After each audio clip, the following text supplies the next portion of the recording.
I'm Elijah Thacker, and this is The Breakdown. Today we are talking about an amazing lightweight title fight between Griffin Key and John Norman. Griffin Key is a face we've seen quite a bit of. The guy's a consummate competitor. We've seen him get better and better, but, he trains at home mainly, and at Hometown Heroes Boxing, we see John Norman walking out of Reaction MMA, one of the best teams in Kentucky. This is a really interesting fight, and coming into it, we thought John Norman is a guy with very dangerous striking. We see they touch gloves. There was a ton of respect between both guys in this one. Both guys really dangerous competitors as well. So they touch gloves. We see right out of the gate here, there's an oblique kick from Griffin Key, followed by a beautiful high kick. So let's break it down here. That oblique kick, I think it started off like it hyperextends the knee. That's a really nasty technique. We see it from John Jones a lot.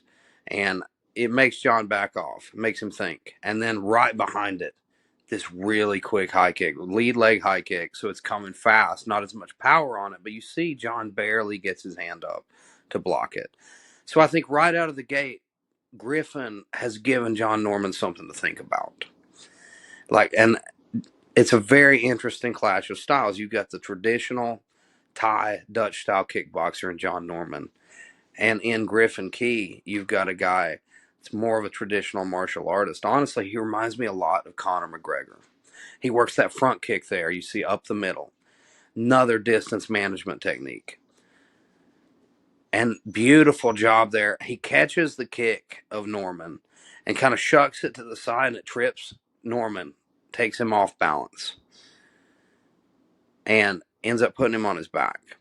So far, the entire fight is Griffin Key doing a beautiful job of managing distance. And we see it's in and out movement, almost like point karate. And John's having a really tough time crashing inside and landing these big shots. And now there's a beautiful low kick from John Norman. Really heavy low kick, knocks the lead leg out from under Griffin Key. He's got all his weight on that lead leg at the moment. And it was perfect timing from John. One of the best moments we've seen from him so far. But there's that front kick again. Griffin Key using that perfectly to keep John off of him, keep this fight at a range that he wants it to be. And there's the spinning back kick. That's exactly what that's for as well. He's using these kicks to keep John Norman at bay. And now you see also Griffin doing a great job of cutting angles in this fight. He's walking John Norman down, but he's doing it in a way that John can't get an angle. Griffin's always sliding from one side to the other. Now there is a really quick and long high kick attempt from John Norman. Like, he was far away, and you see that instep and how much distance he covers there. It was surprising. Like, he and Griffin steps in at the same moment. But Griffin gets his hand up. He blocks the high kick attempt from Norman. And now there's the feint on that front kick. It almost looked like he thought about going for that snap kick to the head. But John starts to counter and crash forward, and you see Griffin slides right back out of the way. Beautiful job of distance management. And again, feinting that front kick, giving John something to think about.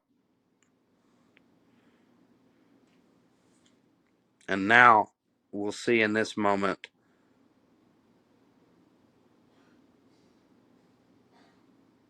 beautiful turning side kick from Griffin Key. And you see there that foot, no telegraphing it. A lot of guys, when you see them first start to throw the turning side kick, that foot will pivot when they're thinking about it. Griffin just throws it. He just sends it.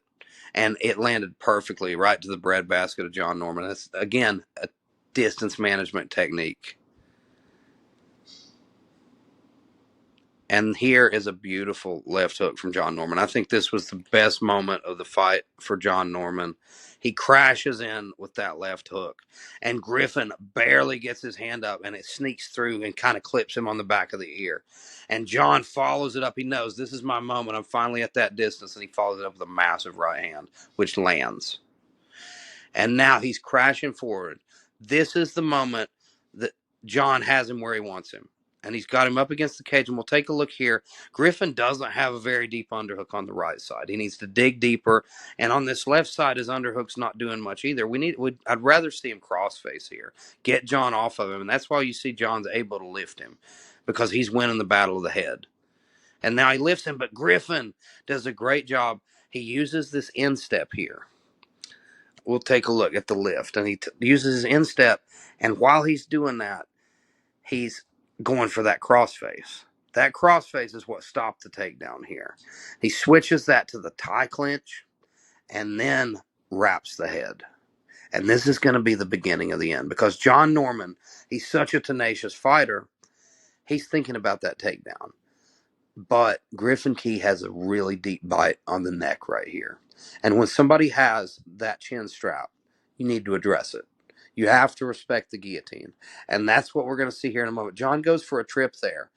And you see his leg there. He's trying to sweep the leg of Griffin, drag him to the mat. If he was able to do that, it might have been a different fight. But Griffin does a great job maintaining his balance. And he wraps the neck really deep here. And you see as John lifts him, we're going to see Griffin sneak that hand in and get his hands together for the guillotine choke. And right here, John's in really big trouble. We're going to see him try to finish the takedown and slam Griffin here, but he's already being choked at the moment. And once they hit the mat, Griffin has got that locked up tight. He's using that leg over the back to really secure it. And then he's using that instep so that John doesn't pass his guard. There's not much John can do here. He tries to peel the hand off a little bit, and he's digging his other hand. He's fighting the hands, but it's too tight. And Griffin Key wins the title with a perfect performance. His striking is what set up that guillotine finish. His distance management. Griffin Key is an incredibly impressive fighter. He's a consummate competitor, and he just keeps getting better.